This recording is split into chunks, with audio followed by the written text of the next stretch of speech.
The 10th episode of the 9th season of Rick and Morty opens with a devastating moment where we see Morty and his grandfather completely destroyed from the waist up. Their stomachs have burst spectacularly after eating the spiciest chili in the galaxy. When the shot finally pulls back, we realize they weren't the only fatal victims of this encounter. Jerry is still on fire, and his daughter and wife have unexpectedly exploded, causing everyone, including some neighbors, to also die from the chili. A few seconds later, a dozen portals open up around them, and different versions of Rick and Morty from other universes start arriving to divide up all their belongings. It's at this point that we realize the originals, the ones we've always followed, are perfectly fine, and they've come from their universe to take the belongings of their counterparts, who are no longer part of this world. The original Morty visits his counterpart's room and realizes that all his other versions are there, trying to grab the best stuff, which sparks a fight.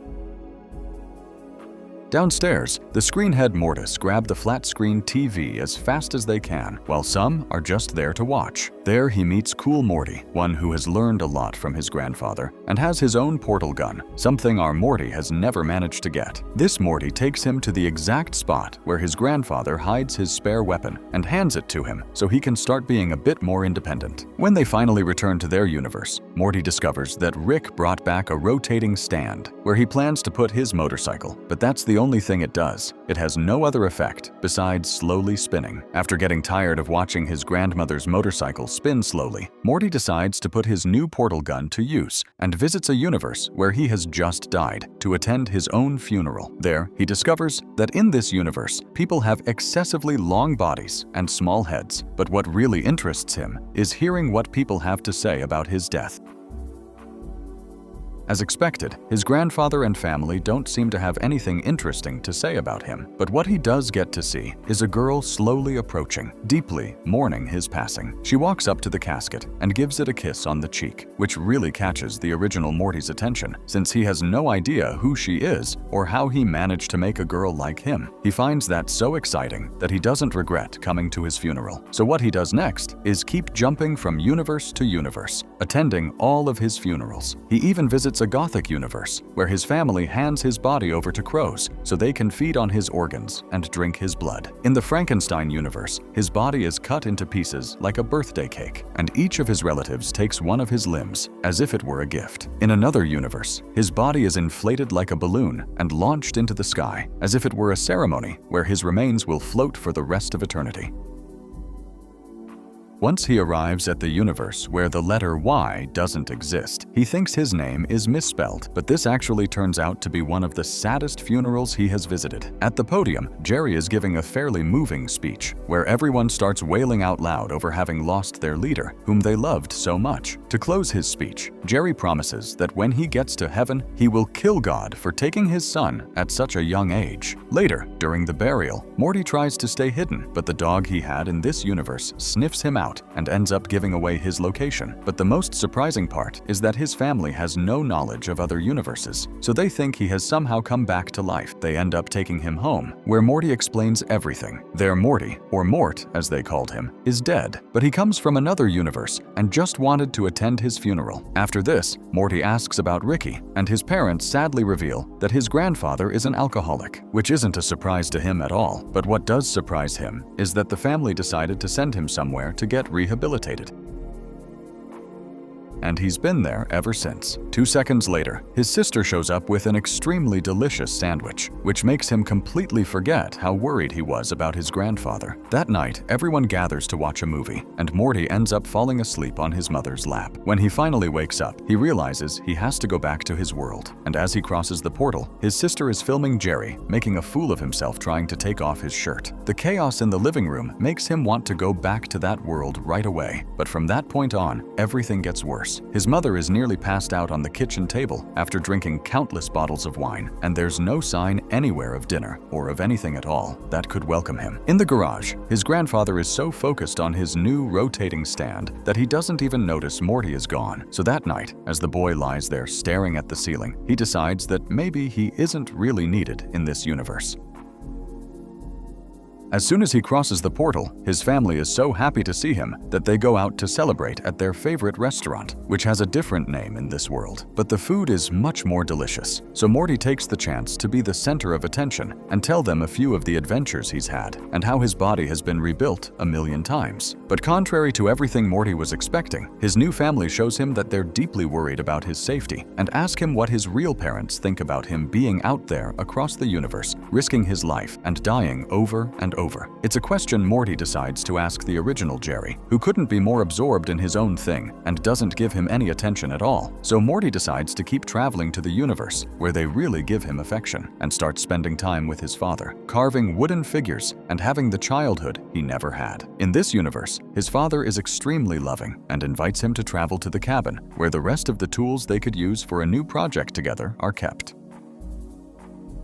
Once at the cabin, his father teaches him to build a fire with his own hands and also tells him the secrets to grilling a good steak, while they look up at 1,000 stars above them, and the moment couldn't be more perfect. That night, Jerry tells him how his Mort died. They were climbing when he couldn't hold onto a ledge and ended up falling into the void. The last thing he remembers is the crunch he made against the rocks. He knows perfectly well that Morty isn't his son, but having this second chance makes him want to love him as if he were, and the boy confesses that he wants to stay in this universe and live with the family he's always dreamed of. But a few seconds later, things change. Jerry shows his most obsessive side and demands that Morty destroy the gun so they can finally be a family. However, he's not willing to do that right now, and his fake father starts to get angry and destroys the portal gun himself. Then he tells him he'll do it so hard there will be no way of losing him. But Morty realizes there's something very wrong with his fake father and decides to run off into the woods. Jerry chases him through the darkness for quite a while, but the boy ends up hiding in a small shelter made of branches. There, he finds a suitcase with Mort's belongings, his counterpart, who lived in this world. In his diary, he can read how Jerry tormented him for years, trying to turn him into a superhero and turning his life into hell. So this was his escape kit, something that never happened, because just when he was supposed to have the chance to escape, his father took him climbing and he ended up dying. Inside the suitcase, there's not only a map of the area, but also shoes and some food, exactly what Morty needs right now to get as far away as possible from his crazy fake father. The boy follows the map's directions to the letter, but just when he thinks he's getting away from Jerry, the man shows up in the truck, lighting up the area and searching for him non-stop. But Morty manages to hide and stay put long enough. The next morning, we can see him at the public library, trying to get hold of important documents, while the man sitting to his left was busy with a far more interesting subject. Using the money from the suitcase, Morty bought a bus ticket and managed to travel to MIT, where his grandfather was the most renowned professor at the whole institute. And even though he got drunk every day, he was still brilliant. After class, Morty went up to him and revealed everything that was happening, unleashing a flood of possibilities in his head. But what he needs right now is for him to fix the portal gun and help him get back to his world. But that will have to wait, since this Rick is quite committed to getting his life back on track. And right at that moment, he has to attend an Alcoholics Anonymous meeting. During his speech, Morty finally finds out what happened to his grandfather. It turns out he's always enjoyed drinking, but Diane, his beloved wife, was the one who kept him in check and set his limits. But when she died, he spiraled out of control in a way he couldn't escape. He tried to lean on his family, but ended up dragging them into a completely ruined life, and he understands perfectly why they left him, but he's determined to win back his beloved family. However, the last time he tried, his daughter had married a guy who didn't allow alcohol in his home, so they banished him to a small shack on the outskirts of the city, where he's tried to rebuild his life ever since. At first, Rick hated Jerry with all his heart for pushing him away from his family, but then he realized Jerry was right, and that he needed to work on himself in order to be part of them again. This is where we learn that sometime later, he left the little shack and built a mansion right next to it, and that now he's nearly ready to get back what he lost. But 17 years have passed since he last spoke with Beth, and although he now has a beautiful wife and a much better life, he doesn't feel ready to face her. At the same time, Jerry arrives at the bus station and, with the voice of a serial killer, forces the ticket seller to tell him exactly where Morty traveled to, then leaves. When he gets in the truck, we realize the whole family has come to get Morty back, revealing to us that before, they were only acting like a perfect family, and they're all completely obsessive lunatics. Luckily, this universe's Rick is willing to help him, and he doesn't like seeing him cry, so they get to work right away on the portal gun, his biggest and most pathetic failure, but one that now has to succeed. After many failed attempts and nearly dying a dozen times trying to build the weapon, the portals start to open one by one, but they keep collapsing quickly, leaving Rick obsessed and frustrated. Curse words and language he hasn't used since he was drunk start coming out, and his wife tries to talk to him to bring some sense and calm into his mind. But this is where Rick ends up insulting his wife, a point of no return that makes everything turn sour. That night, Morty overhears them arguing in the middle of the night, and she tells him she's not ready to share the bed with him, so he'll have to sleep on the couch, and Rick ends up storming off to the lab, slamming the door hard. The last thing Morty can see is Rick's wife walking out the door with no intention of coming back, since the man he's become isn't the one she married. The next morning, his family meets with the university dean, trying to get the information they need to find Rick's address, since Morty surely came here looking for him. The dean tells them that Professor Sanchez hasn't shown up in several days, and Beth plays the victim, telling him they've been worried about him, and that's why they need his address. But a man brilliant enough to be dean of MIT finds it odd that a daughter wouldn't have her own father's address, so he refuses to give them what they're asking for. Jerry tells him to hurry up, that it's a personal matter that's none of his business.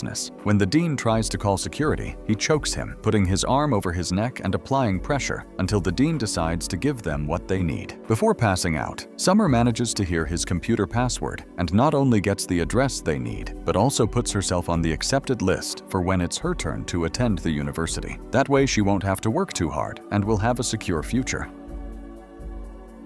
At the same time, Rick wakes Morty up in the middle of the night and tells him he's finally done it. But the first thing the boy notices is the smell of alcohol, and he realizes that, after 17 years sober, his grandfather has slipped. His wife, who had come back to give him one last chance, realizes he's drunk, and this is a point of no return, so she decides to leave and abandon him. Morty tells him he should make things right with his wife, but Rick tells him to go to hell. There are millions of them in different universes, and once he finishes his portal gun, he'll find one without saggy boobs, and he'll be much happier. Grandfather and grandson break into the school lab to steal everything they need for their last chance at building the portal gun. There, the janitor tries to rat them out, but Rick shoots him with a gun that turns him into a dog with a neck too long to stand up. And he reveals to Morty that the secret to making his inventions work is to completely forget about morality. Fear of what others might think is what made the portal gun and everything else fail.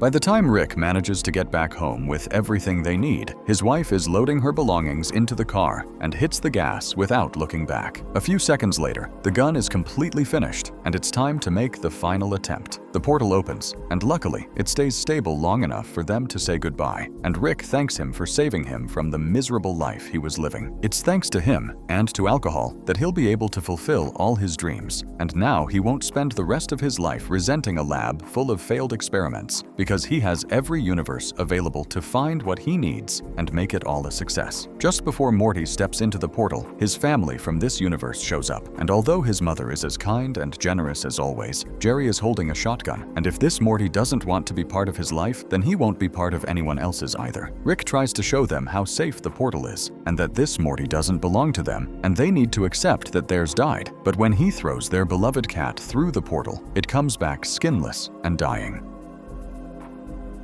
At that exact moment, Jerry tries to shoot Rick in the head, but misses, and a fight breaks out. An opportunity Rick has been waiting 17 years for, to finally beat up the man who took him away from his daughter. So he starts hitting him with everything he's got, but Beth pulls out a gun and points it at her father's face. The shot luckily misses, but the bullet goes through the portal, causing it to start collapsing in on itself and sucking in everything around it. At that moment, Beth throws the shotgun to her husband and tells him to finish this once and for all. Jerry's shot goes straight through Rick's abdomen, and a few seconds later, the portal collapses, releasing a huge blade-shaped wave of energy that cuts Summer in half. Before dying, Rick grabs one of the failed guns and shoots Jerry in the abdomen, opening a portal to an underwater world inside his body, out of which 1,000 fish come pouring until he finally dies. All Morty can do is watch his fake father dry up and die in a horrible way. At that moment, his mother, who had been completely dominated and manipulated by him, screams that she doesn't want to live in a universe where he doesn't exist. So she grabs a piece of glass and stabs herself half a dozen times in the neck. All of this right in front of his fake son's eyes, leaving Morty standing in a garage full of destruction, surrounded by the corpses of his entire family. Luckily, a few seconds after his whole family dies, dozens of portals start opening up once again, just like at the start of the episode, and everyone has come to claim their belongings, including the original Rick. He doesn't even notice that Morty had disappeared, so he treats him like nothing happened, even though the boy's eyes have the 1,000-yard stare, after being the one responsible for his entire family being massacred in this universe. So when Cool Morty shows up to ask him how being more independent went, Morty shoots him with the dog gun and turns him into a somewhat cool dog. A few minutes later, Rick gets tired of all this and opens a portal so they can go home, where Morty sees his imperfect family by the pool and realizes what a huge mistake he made trying to abandon them. After looking at his mother for a few seconds, he tells her he loves her, but she pours herself another glass of wine and tells him he's acting weird, so she'll be ignoring him from now on. So all Morty can do is go up to his room and try to get some sleep to forget everything that happened. But in the middle of the night, Rick wakes him up completely drunk and tells him the motorcycle is finally ready, so they're going for a ride. The episode ends with Morty driving the motorcycle, while Rick raises his arms as if he were on the bow of the Titanic. And although it's not the tender moment we were hoping for, it's the best Morty can get. And so the season ends with a post-credits scene of Poppy trying to pull off one of those experiments that always fail. So, if you want us to recap the 10th season, make sure to leave a like. See you in the next video.